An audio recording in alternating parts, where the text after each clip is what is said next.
você é desses também. Fica arrastando aí no curso. Arrastando, né? Tá ignorando.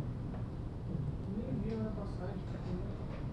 Ah, agora não viu ela passando, né? Todo mundo fala isso. Meu irmão, sou o primeiro pra no horário. Bom. Hoje deu ruim. Hoje deu.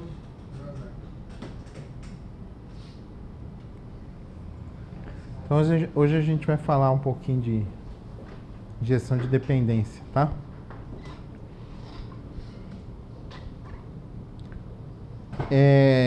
Quando a gente fala de injeção de dependência, foi o que eu falei é um tipo de inversão de controle, né?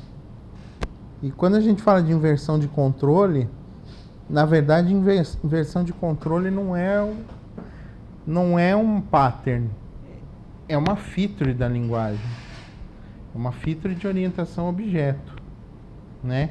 Então o Martin Fowler fala isso, que se você falar que o seu código é especial porque ele faz inversão de controle, é a mesma coisa que você falar que o seu carro é especial porque tem rodas. Entendeu? Então é chovendo molhado. É que as pessoas não usam inversão de controle e injeção de dependência. Mas é uma feature da linguagem. Então, para isso que se reforça para que se utilize. Então, o padrão de injeção de dependência visa remover dependências desnecessárias entre as classes, ou torná-las mais suaves e ter um design de software que seja fácil de manter e evoluir. Né? A gente está vendo todas essas práticas de loose coupling, que chama, né? De você ter a amarração fraca, justamente para evitar problemas de manutenção. Você vai mexer em uma classe e essa classe tem 200 que são dependentes dela. E aí estraga 200, você tem que ficar consertando. É para isso que a gente vê esses padrões. Então, o que seria uma dependência? Uma dependência é o que a gente está acostumado a ver todo dia, né? Você cria uma classe A, só que essa classe A dentro tem um atributo que é da classe B, certo? Então, ele gera um objeto A que dentro tem um objeto B. Se eu não tiver o objeto B, eu não consigo ter o objeto A. Ok? Completo, né? Na sua implementação. Então, isso é uma dependência. O objeto A depende diretamente do objeto B. Existe um princípio da orientação a objeto, que é o SRP, que é o Single Responsibility Principle, princípio da responsabilidade única. Deve existir um e somente um motivo para que uma classe mude. O que isso quer dizer? Quando você tem uma classe cujo objetivo dela se estende além do domínio da classe, ou ela faz mais coisas do que deveria fazer, é porque tem alguma coisa errada. Uma classe, ela por definição, ela tem apenas um motivo para existir. Por exemplo, uma classe cliente, ela controla dados do cliente. Tá? Então, o caso aqui, a gente tem uma implementação que eu diria que é errada. Né? É claro, o código, o papel aceita tudo, o código aceita tudo. Mas, para a questão de boas práticas, eu acredito que isso seja errado. Você tem uma classe cliente, né? Nessa classe cliente você tem uma dependência para um objeto da classe pedido, né? Então, tudo bem, o cliente tem pedidos, o cliente faz pedidos. Eu posso até trazer uma lista de pedidos daquele cliente, mas essa responsabilidade não é do cliente. A responsabilidade de obter pedidos pode ser da classe pedidos, que aí obtém pedidos por cliente. Né? O cliente deveria conter apenas os dados do cliente, nome, endereço, documento, telefone, tá?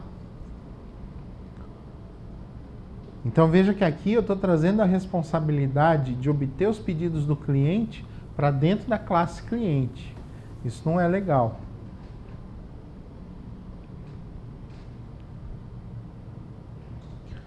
Módulos de alto nível, isso é uma frase do Uncle Bob.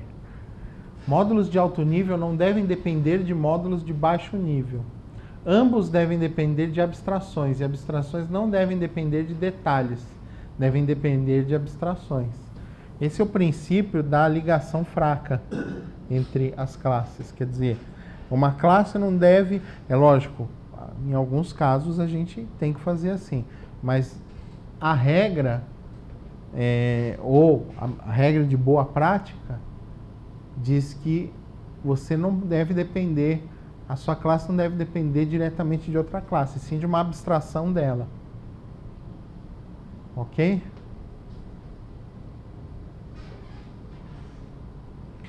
Então, olha só. Injeção de dependência visa remover dependências desnecessárias entre as classes ou torná-las mais suaves e ter um design de software que seja fácil de manter. Acho que eu já li isso, né? Acho que já. Está repetido esse slide. Hã? Foi, acho que o segundo. Não sei, deve estar repetido mesmo.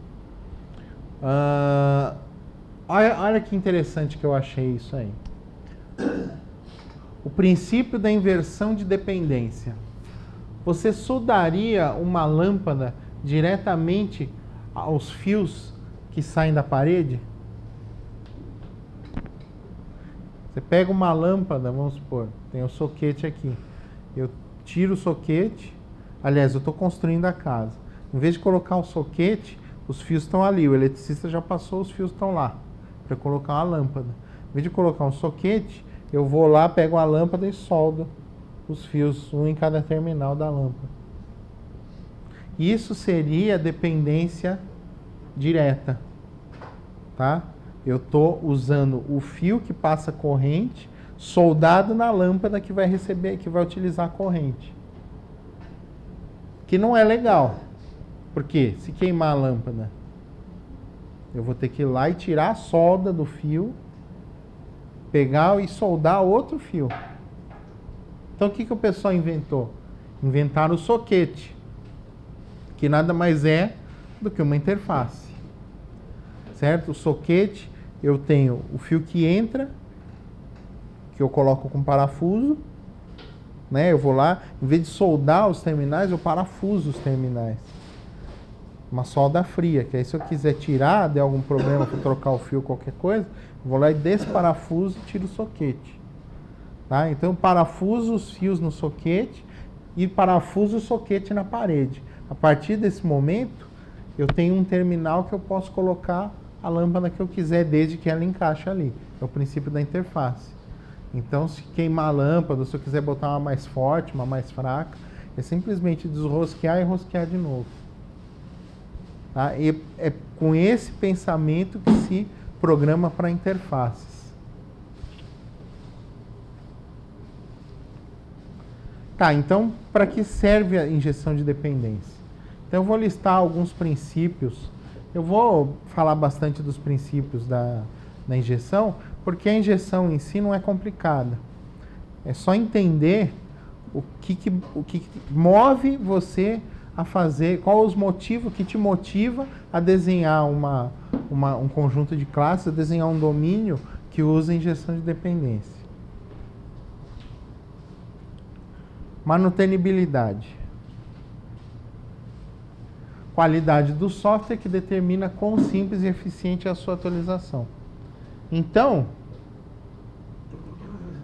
o objetivo da gente ficar aqui mastigando esse monte de coisa é justamente fazer software que depois você não precise ficar orçando horas e usando recursos demais que você não precisaria. Eu tô pensando aqui no sistema que eu estou trabalhando. que o sistema foi projetado, ele foi comprado de uma empresa e ele foi comprado para... E a empresa que vende, ela já cria um sistema extremamente complexo e amarrado justamente para evitar manutenção. Que aí se tiver manutenção, e aí crianças, beleza? Se tiver que dar manutenção no sistema, os caras vão abrir aquilo e vão falar, meu, é impossível, chama os caras para dar manutenção. Então já é jogada comercial desonesta, né? Quer dizer, é venda casada isso. O cara te vende o código, te vende o sistema, só que é tão complexo da manutenção nesse sistema que o dia que você precisar fazer uma alteração, adicionar uma funcionalidade, você vai ser obrigado a chamar os caras para fazer isso. Porque você não tem tempo hábil, não tem recurso, não tem dinheiro disponível para fazer isso por conta própria. Se você fosse fazer isso por conta própria, você ia gastar mais do que se você chamasse os caras para fazer, mesmo que o que eles cobrem seja muito acima do mercado. Certo? Então, só que aí acabaram que os médicos lá, os diretores ficaram meio pé da vida, falaram, não, demora o tempo que for aí, vamos aprender a mexer nesse cara. Né? E a gente apanha nele até hoje. Estamos apanhando hoje, inclusive. Então, o que eles fizeram foi um anti-pattern, né?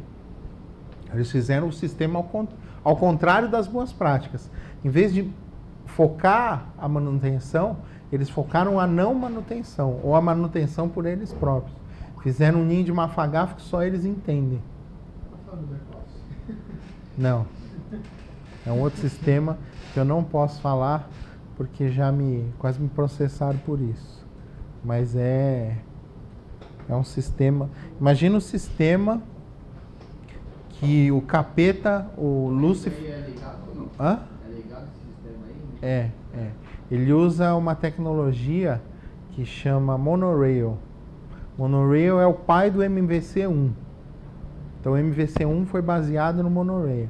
Então era um framework para ASP.NET que implementa a mesma funcionalidade do MVC quando não existia o MVC ainda. Tá bom, cara, não é ASP. Não.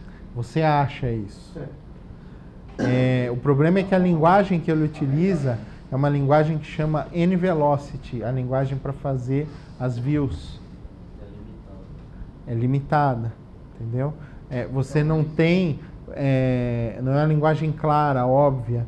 É uma coisa que, apesar de ter uma similaridade com o C#, a curva de aprendizado é maior. Porque uma coisa que você acha que é óbvia, você vai lá e faz, e aí você vai consultar a documentação que é pouca, não é daquele jeito, é de outro jeito que faz. Então você se confunde. Então a curva de aprendizado fica muito grande, fica muito extensa. Estamos migrando aos poucos, porque não dá para você sair dela e entrar no MVC, por exemplo, porque ela utiliza uma configuração do IS que só ela utiliza, entendeu? Então você tem que ir mudando aos poucos. Então aos poucos a gente está introduzindo MVC ali, até o dia que todas as classes tiverem MVC. Aí a gente começa a fazer o caminho contrário, aí começa a desligar o que é do Monorail. E aí quando zerar tudo, aí a gente renomeia os namespaces, que a gente está colocando tudo V2. Né? V2, não sei o que lá, V2 Business, não sei o que lá, V2 Data, não sei o que lá, V2 Model. Entendeu? Então depois que a gente tirar tudo que for do legado, aí a gente vai destruir o que era antigo e passar tudo que é V2 para nada, né? Vai tirar o V2 namespace para ficar certinho. Esse sistema a gente brinca que é o sistema que Lúcifer utiliza para punir os programadores que vão para o inferno. Entendeu? Ah, você é programador, chega aí que eu tenho um sistema da hora para você trampar. Ó. Senta aí nessa cadeira de prego, que aí você vai, assina esse contrato com sangue, você tem 1 milhão de requisitos para entregar até às 16 horas de amanhã. Aí quando 14 horas do dia seguinte, ó, esses 20 requisitos mudaram aqui, ó, para você. Se fuder! Certo? É nesse naipe que a gente trabalha lá. Então, a manutenção de softwares construídos sem visão da arquitetura sempre foi um problema para qualquer desenvolvedor. O grande problema é que o software é pensado para ter um certo tamanho e com o tempo vão juntando-se novas funcionalidades. Eu ia pegar uma imagem que eu tinha pensado para fazer uma revisão nesse slide, que era, mas não, acabei não achando, acabei não colocando. Eu vou desenhar isso. É a história da casinha de cachorro de 40 andares. Já viram esse termo? Você tem uma casinha de cachorro perfeita para o teu cachorro. Ele dorme, ele brinca. Sensacional a casinha. Você construiu sob medida para ele.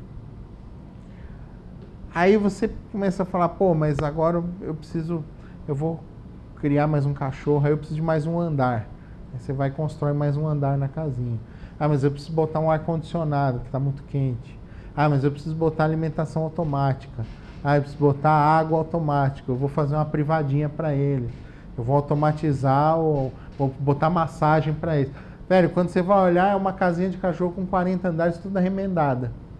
Isso são sistemas.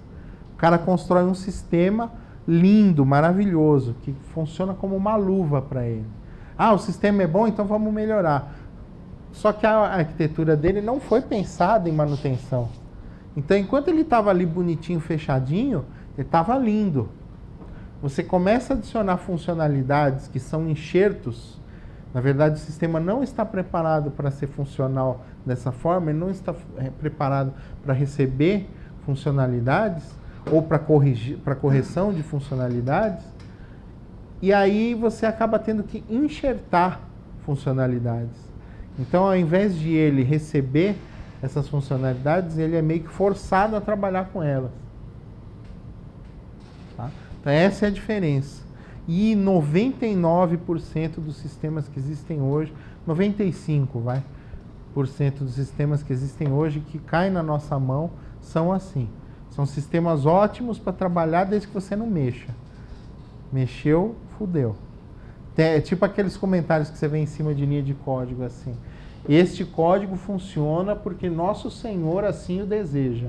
Não modifique uma linha de código sequer. Eu já li comentários assim. Tá? Embaçado. Ah, eu já escrevi comentários lá na ASP, lá o Carlão ficou rindo 2 horas. Eu escrevi comentários no código assim: sou totalmente contra a implementação que está sendo feita aqui, mas devido a forças externas à minha vontade, sou obrigado a fazê-lo. E fiz, velho, porque é aquela coisa, né? Uma das coisas que a gente briga é com questão de implementação de boas práticas.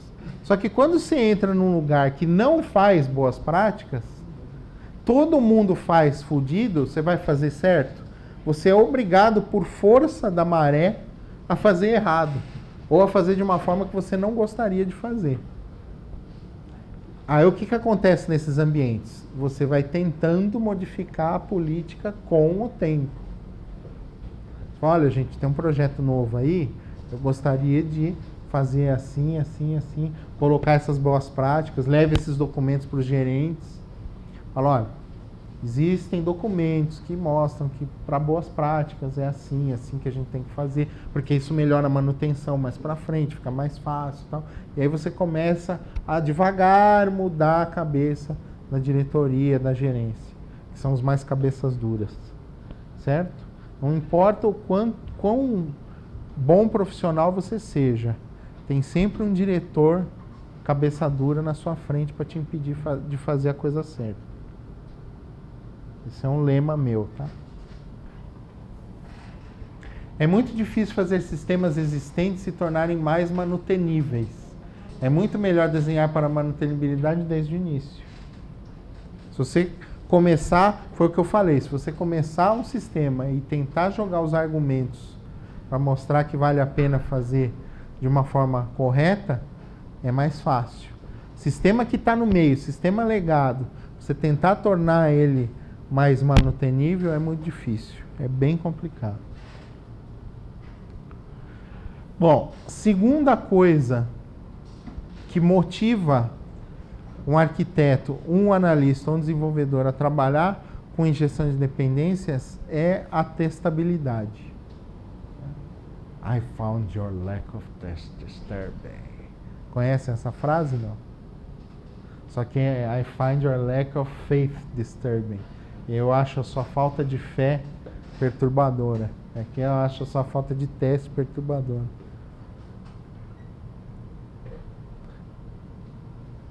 Eu sei, eu sou nerd. Gosto de Star Wars. Gosto de Harry Potter. O Farca gosta do G do... Gosta do quê? E assistir Glee também. Glee? Ainda tira as músicas ainda, né? É. Toca, canta, faz tudo. É. Vou colocar um adesivinho lá no orelhão, tá? Pra fazer só propaganda. Ó, eu vou falar uma coisa pra vocês. Eu canto no coral da USP. Por isso que às sextas eu não posso dar aula, que eu tenho ensaio lá. Graças a Deus. É, pois é. Mas assim, não é um Glee da vida, né? Aí já tá... Enfim. Cada um sabe da sua opção sexual. Não, mas é interessante. Não, eu gosto. Eu sou músico. Estudei piano, me formei em piano, então sou pianista dos ruins, né? E eu cresci a minha infância inteira ouvindo que quem tocava piano era viado. Então, eu tô acostumado, né? Eu sei que eu sou gay. Então. Fazer o quê, né? Pior que tá gravado. É, e tá gravando, né? Isso aqui é pior. Sem editar. Mas eu não dou pinta, hein? Eu não dou pinta, só de vez em quando. Sistema testável não é apenas aquele que te habilita a testar partes individualmente. Deve-se pensar na capacidade de realizar testes a cada passo do desenvolvimento do código. Então, vamos tentar entender aí uma coisa. Quando a gente fala em testabilidade, a gente não está falando em testar integração, não está só falando de testar integração, de testar o sistema como um todo, né? Alguém aqui já viu o V-Model, modelo V?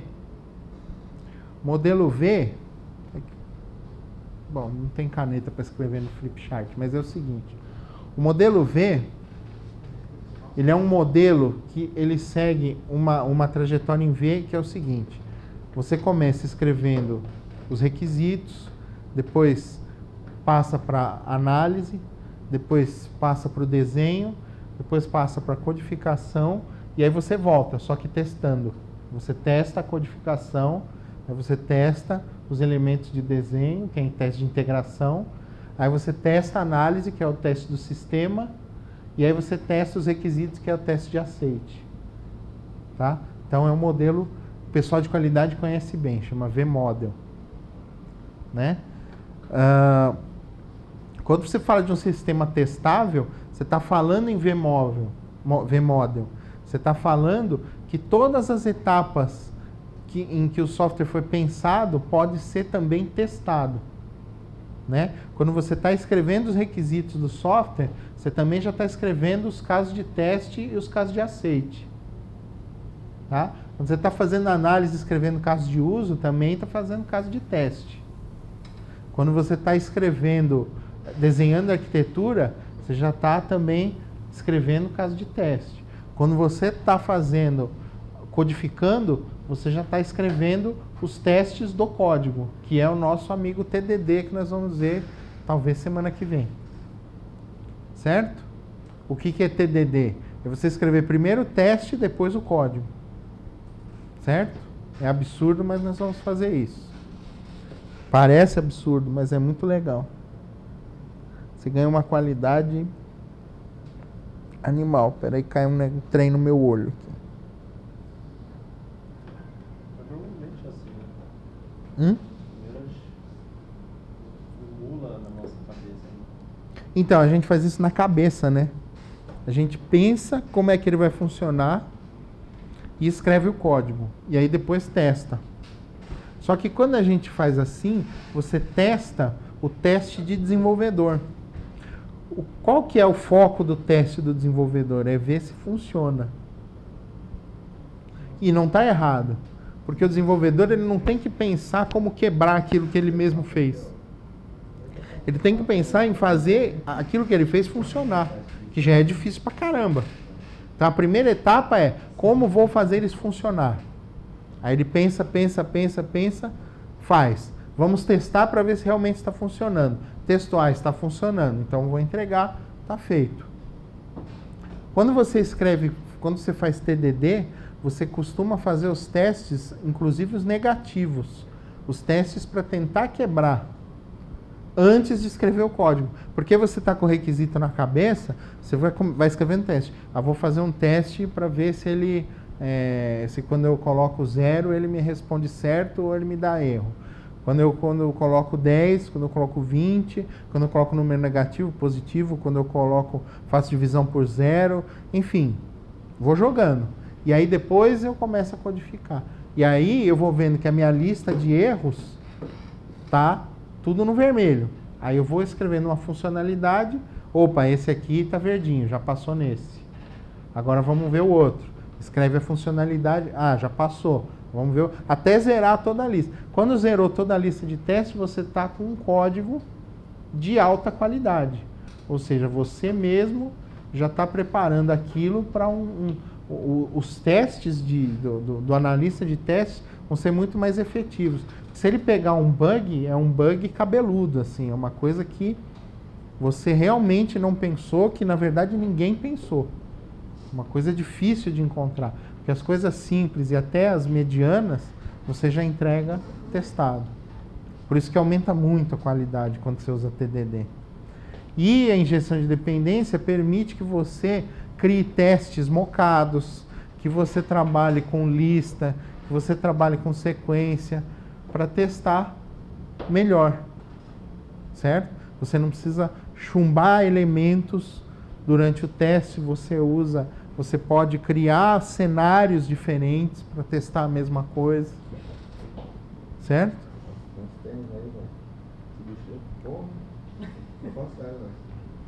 Caralho, mano. Você tá falando? Não, é que eu tô ruim do nariz, tá? Não. É, gente, tá sendo uma enchente ali.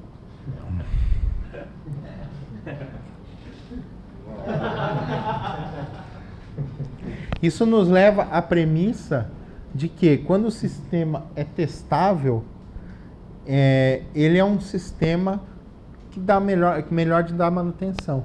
O sistema que o cara testou muito, ele consegue separar bem as partes. É um sistema com acoplamento fraco, certo? Que o torna mais testável.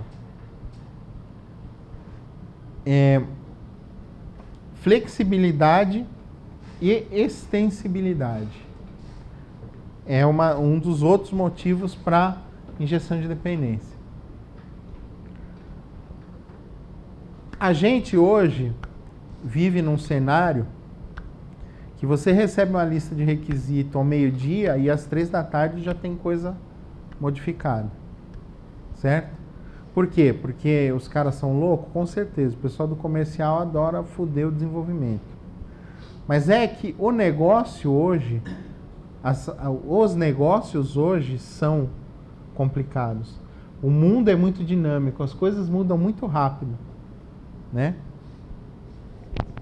Então, assim, a gente tem que estar preparado para a mudança. Por isso que vem o ágil, né?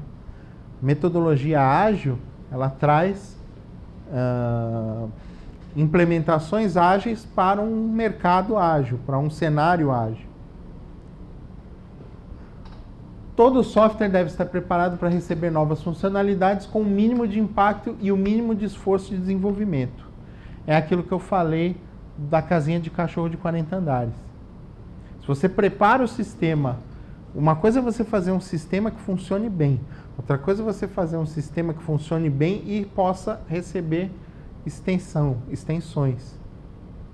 Você já pensar que, hoje eu vou fazer uma classe assim, mas amanhã ela pode receber alguma coisa externa, alguma coisa de fora, alguma coisa a mais, uma implementação diferente.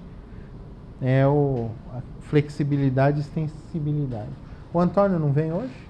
Tá de férias. Tá de férias, safado. Safado, velho. Late binding. Late binding é um negócio muito interessante. É o nome que se dá à técnica de adicionar, remover ou substituir funcionalidades do seu código em tempo de execução. É a questão do strategy. Strategy usa late binding. Eu posso escolher o cara que eu vou implementar em determinado momento. Certo? Eu posso criar uma classe que tem um comportamento tal, e aí de repente eu vou lá e destruo ela, crio outra e o meu sistema passa a ter um outro comportamento. Quando você não trabalha com injeção de dependência, você fica limitado nesse tipo de ação. Porque o teu objeto é dependente, o teu objeto A é dependente do objeto B. Eu não posso tirar o objeto B e botar outro. Né? Ele é dependente. Quando eu troco o lado e a dependência vira para o lado do menor, ou seja, eu faço a inversão do controle da execução, aí eu posso trocar os componentes da minha aplicação sem precisar nem parar a aplicação, às vezes. Né? Se você for fazer isso com amarração normal, você tem que recompilar a aplicação. E com late binding, não. Eu posso até em tempo de execução modificar. Também é útil quando utilizamos componentes externos ou plugins para a extensão do nosso código. Né?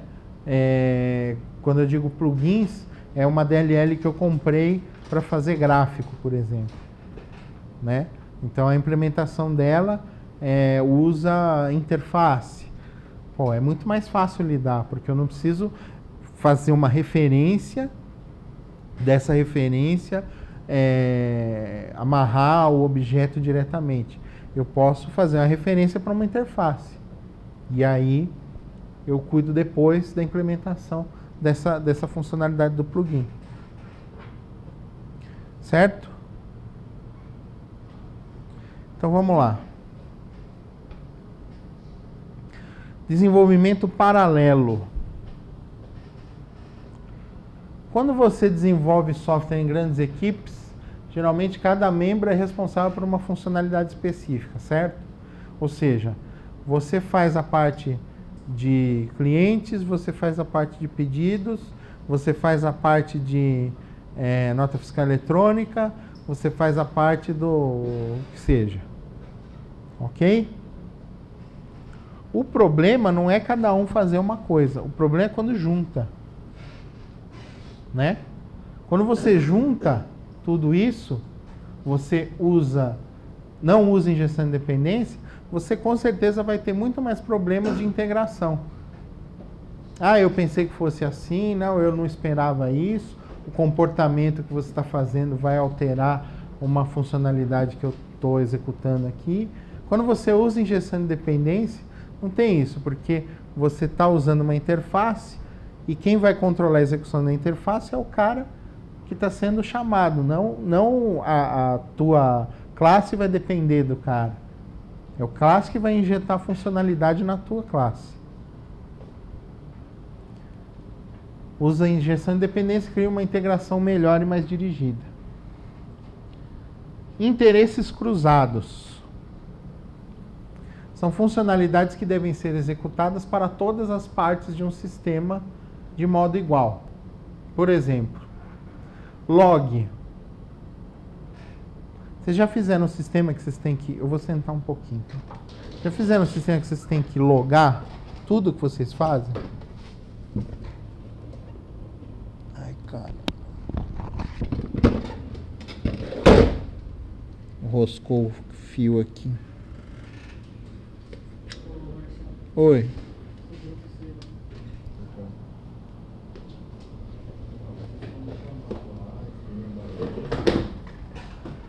Por exemplo, você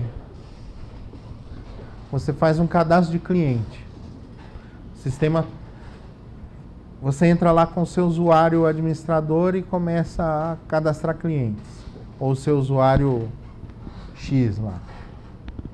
Cada cliente que você cadastra tem que fazer um log, né? Tem que registrar, olha, usuário X criou cliente ID tal. Usuário X alterou cliente ID tal. Certo? Num sistema complexo, grande, se você não usar injeção de dependência para fazer isso, você vai amarrar demais a questão do log com a tua funcionalidade. Às vezes o log que você precisa fazer para aquele cara, para aquela classe, é diferente do log que você tem que fazer para uma outra classe, né? Mas tudo é log. Então, se você criar um ambiente, uma interface que você passe essa responsabilidade de criação pro log, ao invés de para a tua classe, você desacopla, né? Então, para a classe cliente, eu preciso logar o que foi alterado, o que foi incluído, beleza. Para uma outra classe, por exemplo, de pedido, eu tenho que alterar itens, eu tenho que gravar itens, foi adicionado item tal, foi feita uma cobrança assim e tal. Quer dizer, o log é diferente. Mas é log do mesmo jeito, é gravar log. Eu faço uma operação, gravar log. Se eu tiver com injeção de dependência, eu posso simplesmente gravar log. Quem vai cuidar disso é a classe que foi injetada. É ela que se vire para identificar o tipo de log que ela vai fazer. Quando não tem, eu que tenho que dizer o tipo de log que eu vou fazer. Então, é uma questão é um facilitador. Validação também entra nisso, né? Eu tenho telas lá que fazem validações e tal, mas cada hora eu tenho que fazer uma validação diferente. Abstrai as validações, deixa elas injetadas. Quando eu preciso de uma, eu injeto essa, ele atua dessa forma. Quando eu preciso de outra, eu injeto aquela, ela atua de uma forma diferente, né? Tratamento de exceção também, né? A gente acaba tratando exceção de forma especializada, quando a exceção por si só é genérica, e aí depois, quando você vai implementar, você especializa. Quando você vai tratar, você especializa, mas ela se propaga de forma genérica. Certo? Nesses casos, as injeções de dependência são mais eficientes, pois desacoplam o como, permitindo apenas a visibilidade do o que. Né? Então, eu não sei como eu vou gravar o log. Eu sei que eu vou gravar o log. Como ele vai ser gravado, quem decide é a classe de logs. É a injeção que decide. Tá? Acoplamento fraco.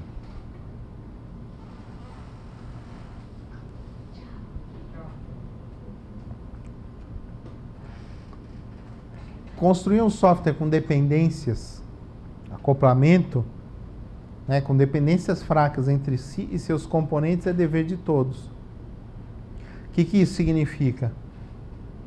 Que, embora a gente tenha aprendido a trabalhar com orientação a objeto, criando as dependências diretamente, a gente tem que modificar a nossa cultura para tentar incluir o máximo de interfaces possíveis. Programar para interfaces e não para objetos. Certo? Tá, beleza. Então, como se faz uma injeção de dependência?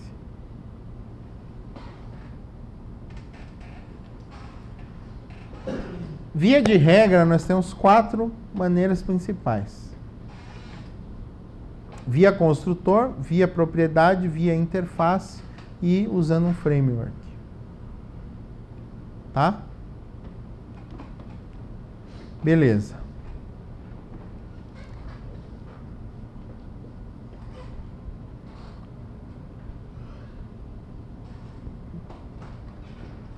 Dá sono, eu sei. As dependências do objeto são injetadas... via construtor. Como é que se faz a dependência via construtor? As dependências são injetadas diretamente no construtor da classe, via parâmetro. Então, olha só que interessante.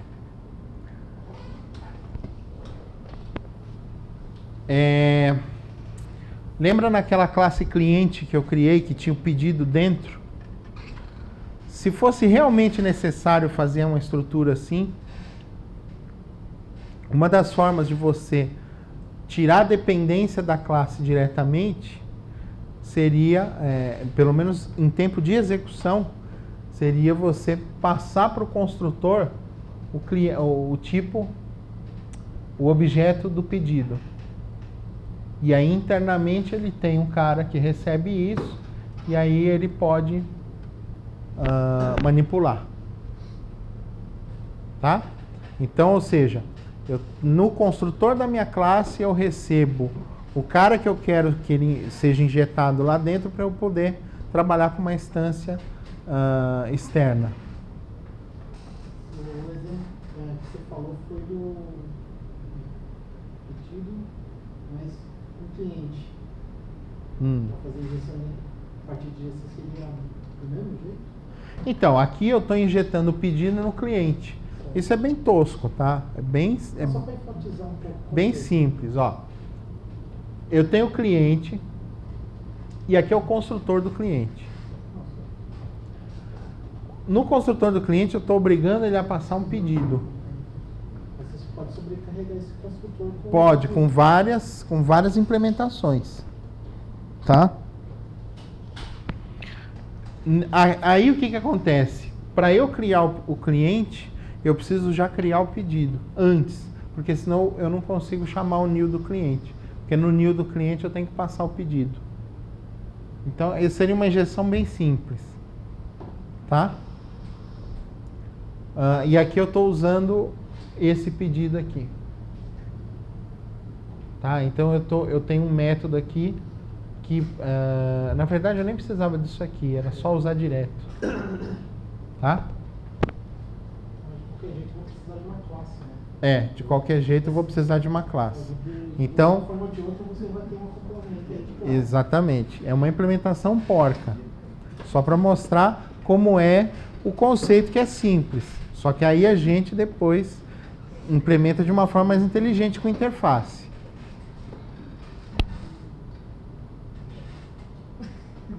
Vale salientar que essa abordagem deve ser adotada quando se pretende injetar todas as dependências externas.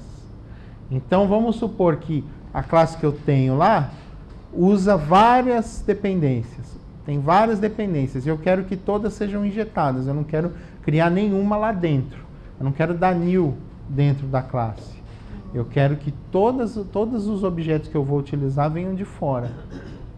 Então, eu tenho que, no construtor, chamar todos esses caras para que eles sejam injetados no construtor, no momento da criação do objeto daquela classe. Olha as desvantagens dessa forma de injeção. A classe não pode ter um construtor padrão, né? Se eu tiver um construtor vazio, que é o que a gente chama de construtor padrão, meus componentes vão ficar...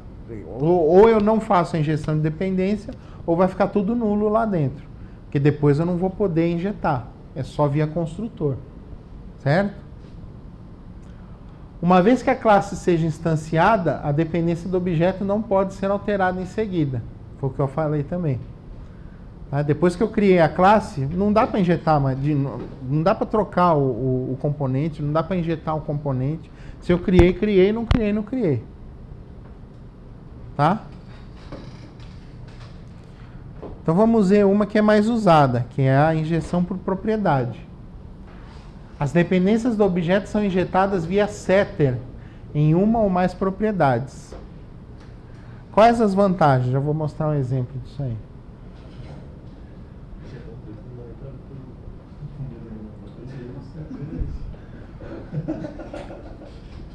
Quais as vantagens dessa forma? Injeção de dependência por propriedade. É mais flexível que a abordagem da implementação via construtor. Opa! Tá? Por que é mais flexível? Porque permite que eu construa a classe e injete as dependências depois, conforme eu for precisando. Certo? Então eu tenho lá o cliente, eu vou mostrar já, e aí eu tenho a propriedade pedida. Eu crio um novo cliente, aí eu falo cliente.pedido é igual a new pedido abobrinha. Tá?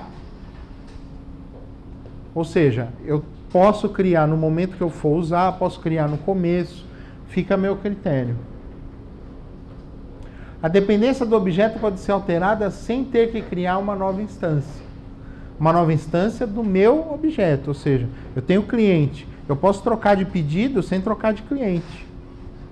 Com o construtor não dá, mas com a propriedade dá. Certo? A dependência do objeto pode ser alterada sem ter que alterar o construtor. Da mesma forma. Porque se eu não tenho o construtor chamando, eu posso até mesclar. Eu posso fazer um construtor que recebe as classes que eu vou utilizar lá dentro, os objetos que eu vou utilizar lá dentro, e posso ter a propriedade que eu posso alterar esses caras depois. Isso não me impede. Tá?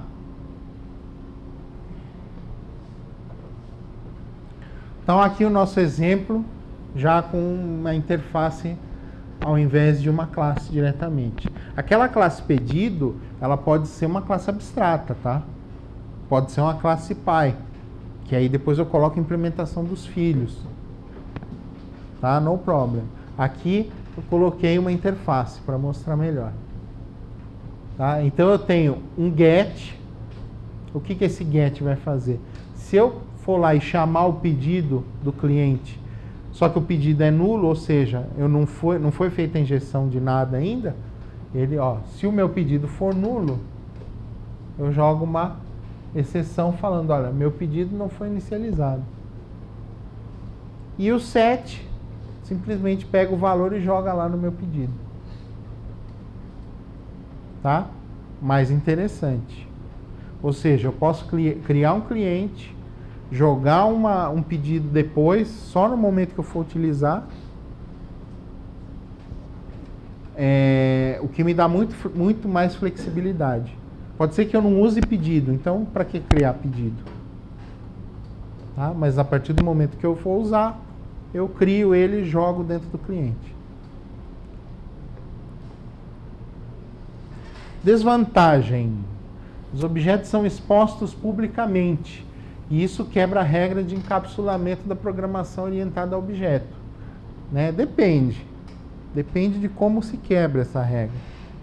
Porque a partir do momento que você cria uma propriedade numa classe, você já está pensando que aquela propriedade é para ser utilizada de alguma forma.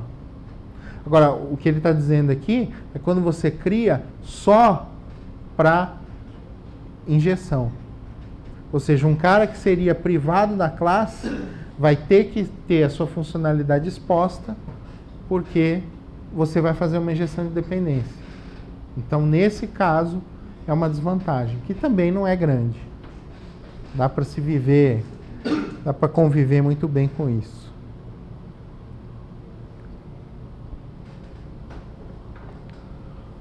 Então, o objeto a ser injetado fornece uma abstração dos seus serviços. Desculpa, a interface. É que eu não coloquei um de título, eu me perco. Injeção de dependência por interface. O objeto a ser injetado fornece uma abstração dos seus serviços, na forma de interface ou mesmo classe abstrata, sendo que a injeção é realizada via instância da abstração. Então vamos ver isso aí com mais calma. Nosso diagraminha aqui mostra o seguinte. Então, olha só. Eu tenho uma interface de negócio, e-business. E aí eu tenho duas classes de negócio que implementam e-business. A produto business e a cliente business. Certo? Beleza. Aí eu tenho uma classe de interface de usuário que vai implementar essa business. Ela tem uma propriedade negócio privada do tipo e-business, tá? E aí eu tenho um método chamado setObjectBusiness que recebe esse negócio business aqui. E aí eu falo que o negócio interno recebe o negócio injetado. A única diferença entre esse método via interface e o método via propriedade é que eu só posso setar a injeção. Eu não posso pegar o cara. É a vantagem. Que é aquele problema da visibilidade desaparece. Então eu crio apenas um cara, um método. Esse método vai receber uma interface que vai alimentar a minha interface interna, o meu objeto interface interno. Só. Então, em vez de usar através de propriedade, eu uso através de método. Beleza? Então, quando eu for criar isso aqui, eu falo assim, ó, new UI. Cria UI. Aí eu falo UI.setObjectBusiness e passo new cliente business, vai. Então eu estou passando um cliente business para ser injetado dentro daquela UI. E aí ele não tem, você está falando? Não? Tudo bem com você? Beleza? Então eu não tenho propriedades que eu posso pegar esse cara injetado. Eu só seto ele.